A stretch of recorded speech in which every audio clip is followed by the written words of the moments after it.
To watch this video right now, you likely had to tap a piece of glass. In doing so, you interacted with an invisible grid resting just beneath your fingertips. Designing that interface requires materials that are physically rigid and transparent for protection, yet conductive enough to carry electrical signals from your touch. If you look to the far edges of the periodic table, the elements lack this combination of traits. The highly reactive metals on the left will tarnish or explode when exposed to air, and the volatile gases on the right cannot form a solid physical structure at room temperature. Group 13, the boron family, occupies the space between metals and nonmetals, bridging the gap between these two chemical worlds. Tracing the changes down this single vertical column shows how slight shifts in atomic structure create the specific properties required for our current technology. At the very top sits element 5, boron. As a metalloid, it infers the column by blending the traits of the elements around it. Boron atoms bond by forming a highly complex covalent network, a tightly woven, inflexible grid of shared electrons. This atomic locking mechanism creates a material with extreme hidden strength and the ability to absorb massive amounts of thermal energy without melting. Engineers exploit that rigid atomic structure to manufacture heavy-duty, heat-resistant glass and to reinforce the shielding required for advanced aerospace engineering in orbit. Stepping exactly one square down the column, we hit element 13, aluminum. Here, the chemical properties officially shift into the territory of true metals. Unlike boron's rigid shared electron grid, aluminum forms a highly stable metallic crystal lattice. The electrons move freely around the atomic nuclei, yielding a structure that is remarkably lightweight yet highly durable.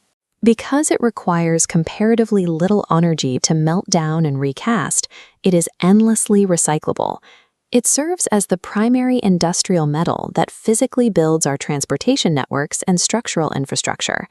Together, boron and aluminum form the macro-level foundation of Group 13, providing the raw physical properties needed to construct the heavy machinery of human civilization. Descending further down the chart, we arrive at element 31, gallium. By the time we reach this row, the electron shells have expanded significantly. The outer electrons sit further from the nucleus, weakening the intermolecular forces that hold the individual atoms together. The macroscopic result is an exceptionally low melting point. Solid gallium will liquefy at just 85 degrees Fahrenheit, meaning a solid block of this metal will melt entirely simply by resting in the palm of your hand. Because its outer electrons are so loosely bound, gallium acts as a highly efficient semiconductor. It can control the flow of electrical current with extreme precision, providing the necessary logic to power modern LEDs, orbital satellites, and high-speed communication networks. Pushing deeper into the column brings us to element 49, indium. With even more electron shells, it behaves as a soft, highly malleable post-transition metal. Indium contains a highly specific chemical anomaly. When chemists bond it with oxygen and a small amount of tin, it achieves a rare physical state. It becomes highly electrically conductive while remaining almost entirely transparent to visible light. By coating glass with this invisible metallic film, manufacturers created the modern touchscreen interface. It is the specific element that recognizes the electrical capacitance of a human finger and registers a tap. Moving from aluminum down through gallium and indium, the applications scale down. We transition from building massive physical hardware to manipulating microscopic, invisible data. Approaching the bottom of the naturally occurring elements in this family, we hit element 81. Thallium. At this mass, the atomic radius is massive. It closely matches the size of a potassium ion.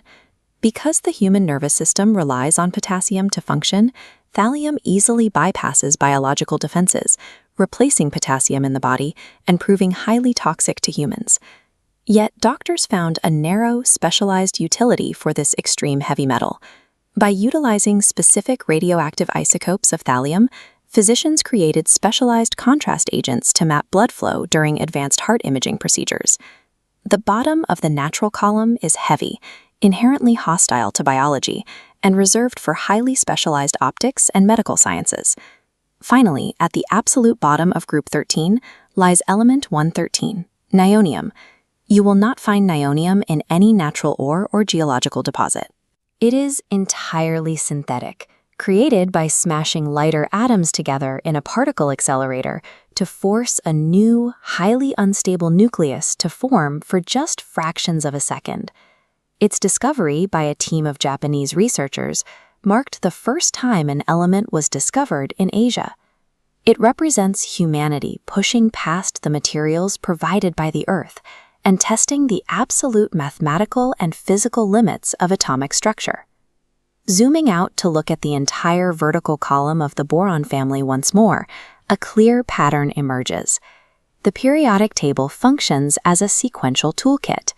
Its structure organizes these elements so that the arrangement of protons and electrons dictates exactly how they behave in our hands. We used the top of this column to build our aerospace and infrastructure, the middle to process our data, and the bottom to push the boundaries of physics. Mastering this chemical bridge, from the rigidity of boron to the synthesis of nihonium, is what brought us to the screen you are holding right now.